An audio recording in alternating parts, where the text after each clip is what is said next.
Hi everybody, Kat here. Welcome to my channel. Hope you're having a great day.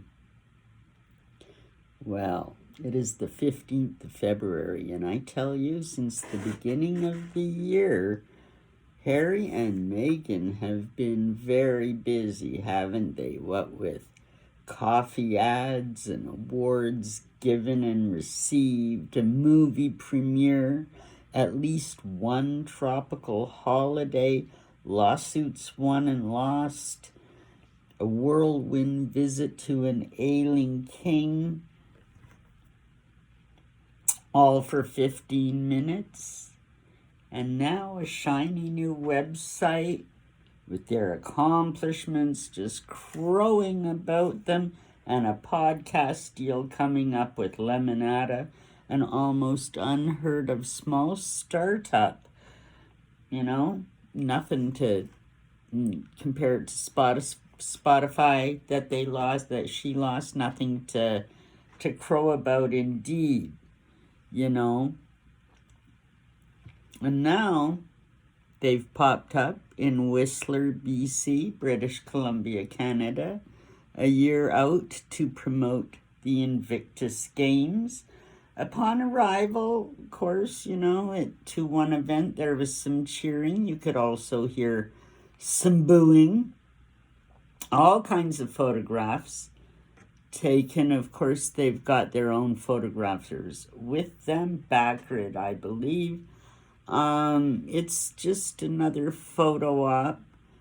Meghan upstaging Harry, as you can see in the thumbnail. I mean, business as usual for these two.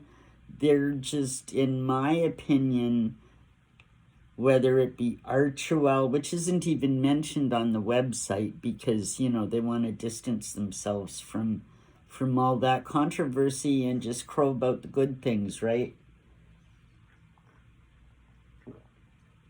Well, I really don't think Invictus is much different. I think that, it's Meghan anyway, it's just used as a slush fund, and we know from even last year and things that went on that the people involved in an Invictus aren't too happy with Meghan's sort of involvement in the way she tends to jump in and take over, So, same thing happening there again. And I mean, Meghan and Harry from the beginning have always been decisive. Like Trump, you either love him or you hate them.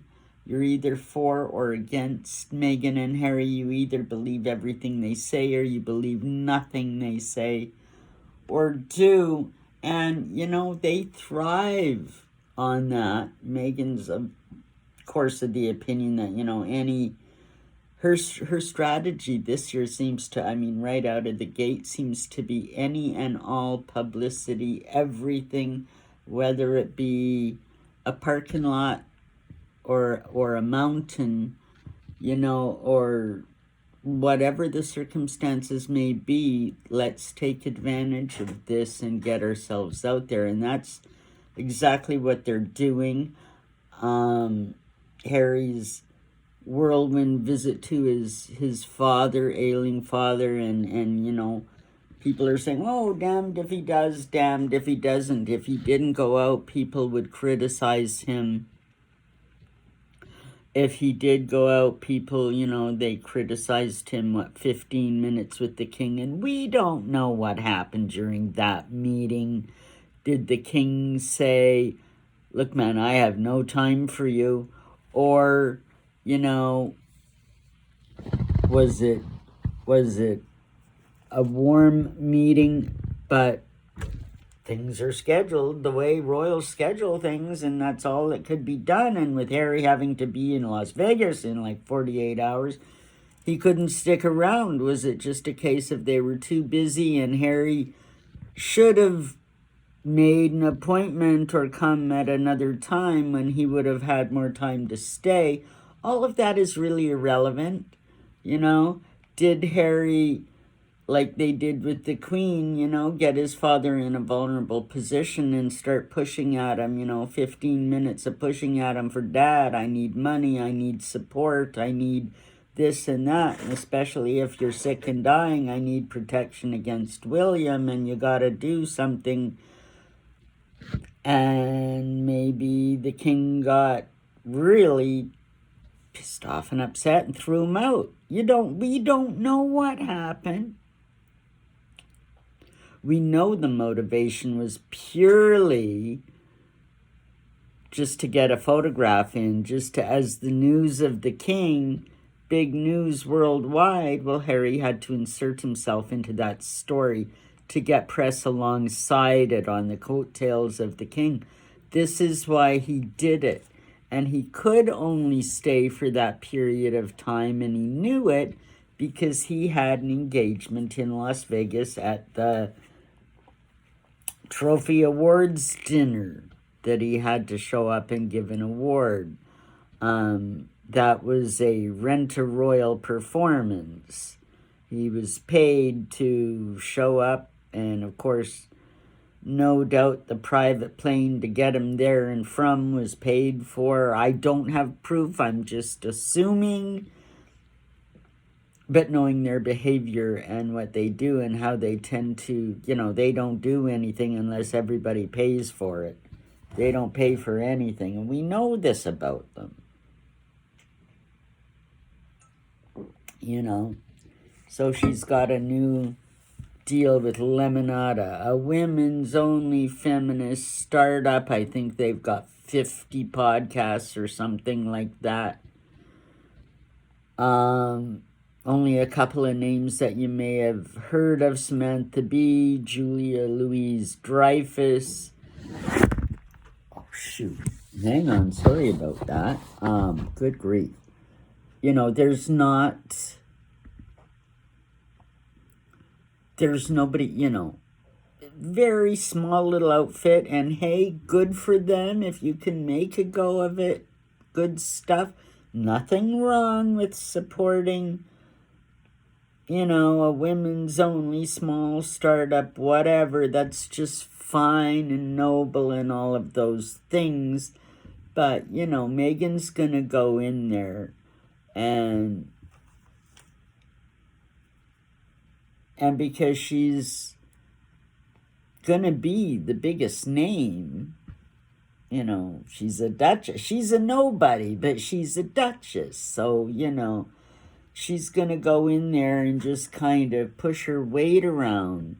And in not too long, they're gonna be markled. I mean, all of us can predict right now that, you know, what, one season, unless she can wangle some kind of a long-term commitment thing, she's not going to get the money that she got from Spotify. All she can get out of this one is seemingly a bit of power and clout, because she's, you know, just by nature of who she is known worldwide. So there's that. That's appealing to her. Big fish in a little pond. That'll make her feel important. But with something like 17 producers and people doing the actual interviews and doing all the work for her, Meghan couldn't make a go of a podcast on Spotify with all that money and all that help backing her. How is she going to do it on a little rinky-dink little thing? It's not going to happen. Just like everything they do turns to shit. Everything they're involved in, every program and project and book and interview and appearance and so-called charitable work and whatever they did, it all goes for naught. It all comes to naught because there's no value in it. There's no worth in it. They don't do anything of substance life is a photo op. Meghan truly believes if, she puts out this image, then that's what she is. And she's so vapid and shallow and not very intelligent. She might be cagey and sly, but she's not intelligent. She can't see past the photo op, and that they're just astounded that everybody isn't falling all over their feet, that people actually have the audacity to question their motives, while they all must be racist. Meghan can't see past the fact that, look at, I'm showing you, I'm doing all these fabulous things. They're absolutely, they have no understanding of how things really work. They have no understanding of the public, their perception that what they're doing, goes from being inappropriate to perhaps illegal, their actions over the years. And you know what though? But and with these newest antics, the website and Meghan's gone ahead and changed the names, the surnames of the children, supposed children, Archie and Lilibet, from Mountbatten Windsor to Sussex. Because she said, we're the Duke and Duchess of Sussex. Now that they have the Prince and Princess title, they're, Prince and Princess of Sussex. So she's gone ahead now. I don't know if it's actually been changed on the birth certificates, but there's so many damn versions of them and none of them are authentic anyway, so does it really matter? This has gotten a lot of people very upset because they're looking at this and saying, oh, Meghan thinks she's one step ahead of the game, and here's what's going on, and she does. Because there's a members' bill in the House of Parliament in London to do an amendment to be able to strip Harry and Meghan of their title, Duke and Duchess of Sussex.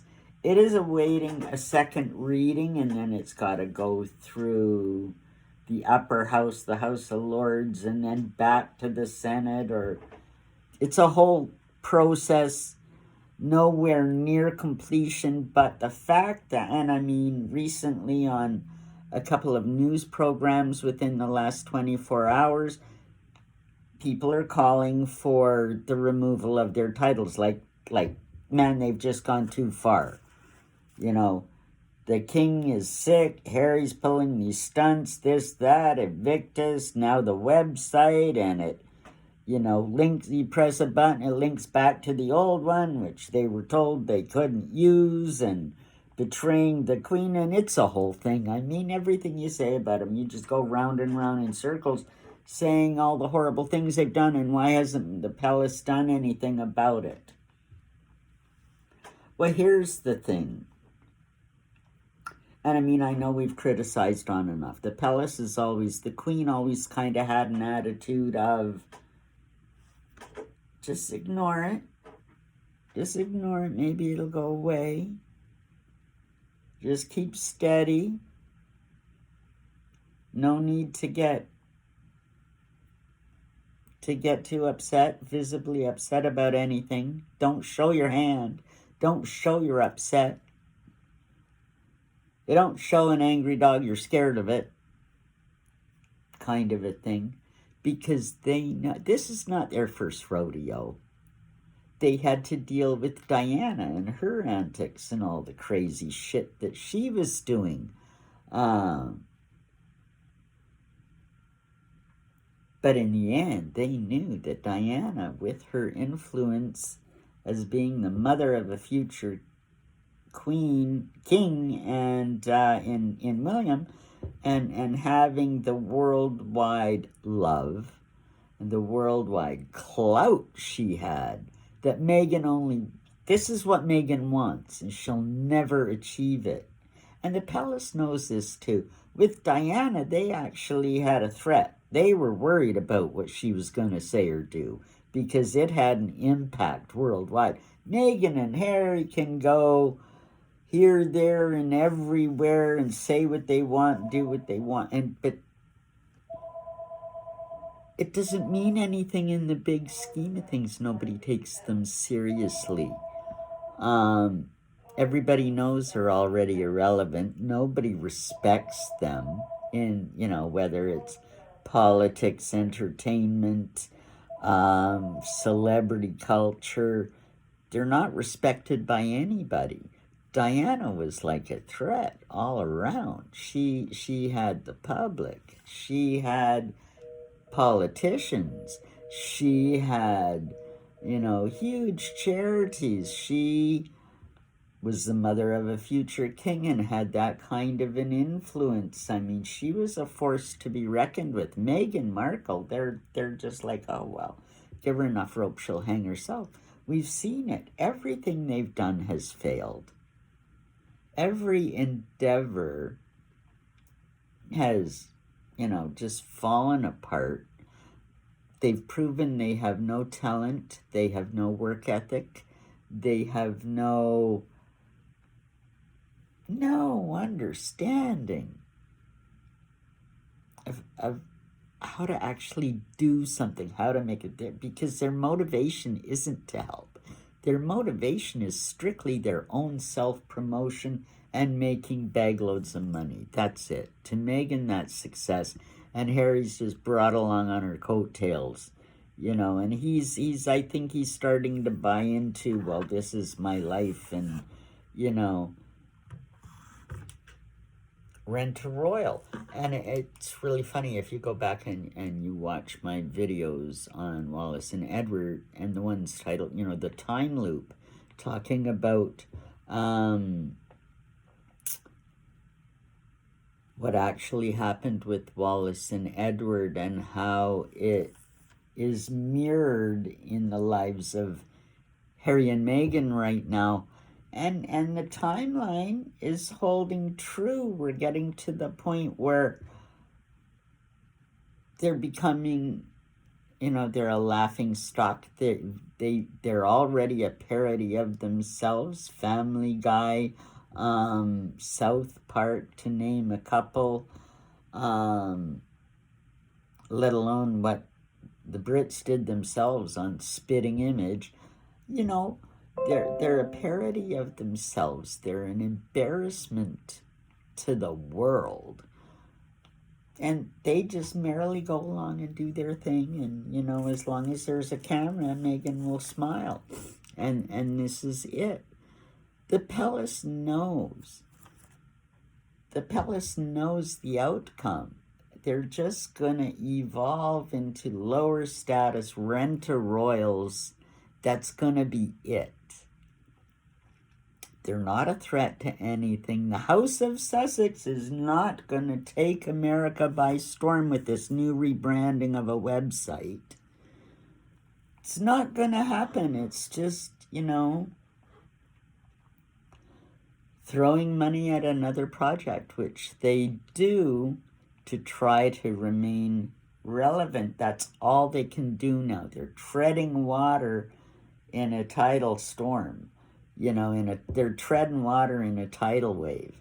They're just trying to hang on and keep relevant, and keep out there, and as long as they're in the press and the paper and on people's lips, they're relevant. This is the best that they can do.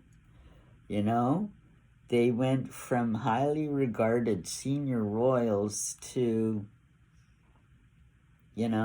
rent-a-royals. It's really quite depressing. And the palace knows it. They're not worried. They've got bigger things to worry about right now. Bigger things to worry about than Meghan and Harry. Meghan and Harry ought to be worried about what's coming up for them. Once William gets a little more power, William exerts his intentions towards Meghan and Harry. They're going to feel it. They're going to feel it. There's some interesting times coming. Hold on to your seats, and we will see you in the next one. Like, subscribe. Please leave me a comment. I'd love to know what you're thinking, and we'll talk to you next time. Bye for now.